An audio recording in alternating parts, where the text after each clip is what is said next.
Hei, kenapa panggil-panggil saya? Tua-tua apa? Tua. Hah?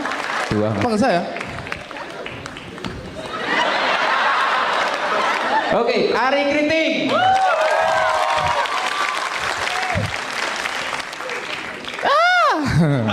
Assalamualaikum warahmatullahi wabarakatuh.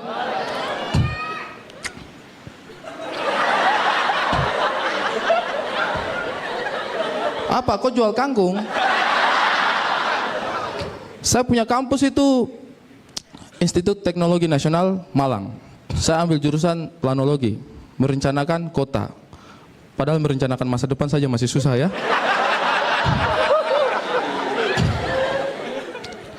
Dulu saya masuk di situ itu kampusnya saya itu kampus swasta.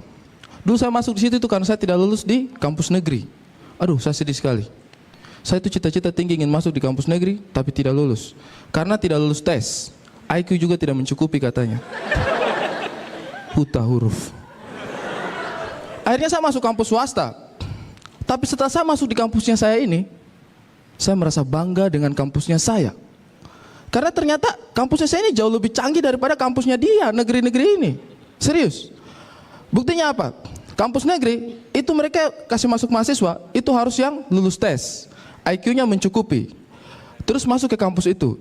Digodok, kemudian keluarannya menjadi orang pintar. Anehnya di mana? Kan yang masuk orang pintar, keluarnya jadi orang pintar. Ini kampus tidak canggih.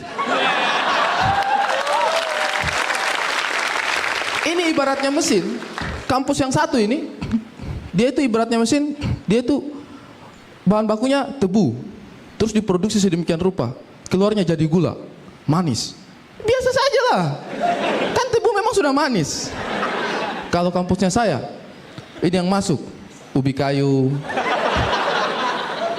kayu jati, akar bahar, kasuari masuk.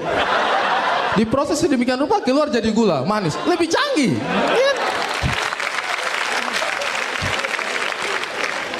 Ya, habis bicara begini nanti saya punya rektor telepon ini. Ari, kau punya ijazah S1 sudah saya tanda tangani.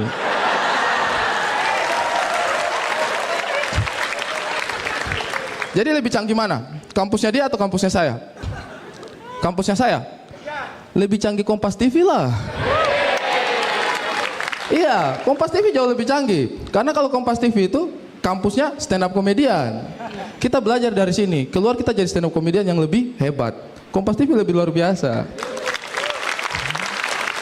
Habis ini produsernya Kompas TV telepon saya. Halo Ari, ya, kau punya ijazah S1 sudah saya tanda tangani. Urusannya.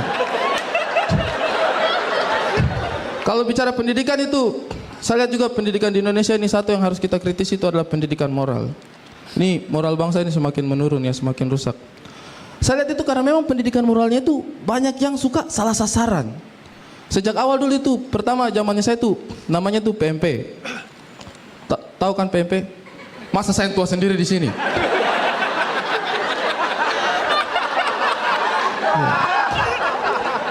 Jadi dulu namanya itu PMP, Pendidikan Moral Pancasila. Terus berganti PPKN, Pendidikan Pancasila dan Kewarganegaraan. Terus ganti lagi sekarang PKN, Pendidikan Kewarganegaraan. Mungkin tahun depan tuh mau ganti PK, penjahat sekalian. Iya kan? Bukan apa-apa. Menurut saya ada yang salah dari pendidikan moral ini. Dari sekian ini saya pribadi rasakan sendiri. Dari sekian banyak pendidikan moral yang diterapkan di situ, ada satu poin yang sampai sekarang itu membekas dalam ingatannya saya. Dan setiap tahun itu ada dalam pendidikan moral, yaitu bagaimana menjadi anak baik, kriteria anak baik. Di situ banyak dipaparkan, menabung, membantu orang tua, apalah membantu orang tua mencuri motor, pokoknya seperti itu. Dari sekian banyak kriteria itu, yang paling membekas dalam pikiran saya itu adalah kriteria anak baik itu membantu menyeberangkan nenek-nenek. Itu setiap tahun ada, membantu menyeberangkan nenek-nenek. Sekarang saya tanya di antara kalian di sini, seumur hidupnya kalian waktu masih anak-anak, pernah kalian menyeberangkan nenek-nenek? Karena saya juga tidak pernah. Dan gara-gara statement ini, saya tuh merasa gagal menjadi anak baik. Men, seumur saya masih anak-anak, saya tidak pernah menyeberangkan nenek-nenek. Itu kegagalan terbesarnya saya ini. Dan juga kenapa di situ harus ditulis nenek-nenek? Misalnya yang mau menyeberang ini ya. Misalnya yang mau menyeberang itu adalah ibu hamil. Dia bawa belanjaan banyak, terus dia mau menyeberang.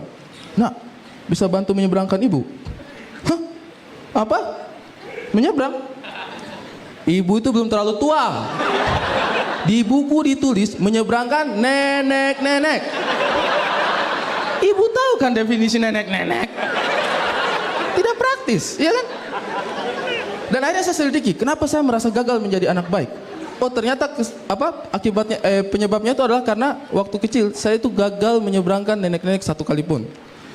Akhirnya saya cari penyebabnya ini kenapa bisa terjadi. Akhirnya saya temukan sampai pada satu kesimpulan. Ternyata kita gagal menjadi anak baik berdasarkan teori dari buku PPKN tadi ini. Itu karena jumlah nenek-nenek tidak sebanding dengan jumlah anak baik. Indonesia itu kekurangan stok nenek-nenek yang untuk diseberangkan tidak ada. Jadi saya ini memutuskan untuk bisa mendedikasikan hidup saya untuk membuat anak Indonesia menjadi lebih baik. Jadi di masa tua saya nanti setiap hari saya akan berdiri di pinggir jalan. Sari Kriting, selamat malam. Oke, saya panggilkan lagi teman-teman saya tadi yang sudah hadir. Ada Gilang Baskara, tepuk tangan untuk Gilang Baskara. Ada Pulung Siswantara, keren ya. Karena kita mahasiswa dan para dosen. Asik. Jadi mahasiswa tuh nggak enak ya nggak? Apalagi harus bikin tugas, udah tua gini masih harus bikin tugas. Apalagi saya. Kenapa? Saya ini sudah paling tua di kampus. Saya kalau bikin tugas kelompok itu harus satu kelompok sama yang dari panti jompo. Kenapa sih mahasiswa selalu mengeluh membuat tugas? Kalian nggak tahu susahnya, pura-pura koreksi dan pura-pura kasih nilai. Nggak tahu dia bilang dia pura-pura ngoreksi. Mahasiswa kan juga pura-pura ngerjain. Ya nggak? Kita kan tinggal copy paste dari internet. Iya, tinggal copy paste gigi. Tapi betul, kita kan tinggal copy paste, gampang kan? Ctrl C, Ctrl V. Kita juga gampang, tinggal nama sama name kalian, kontrol alt del. Oke, terima kasih semuanya.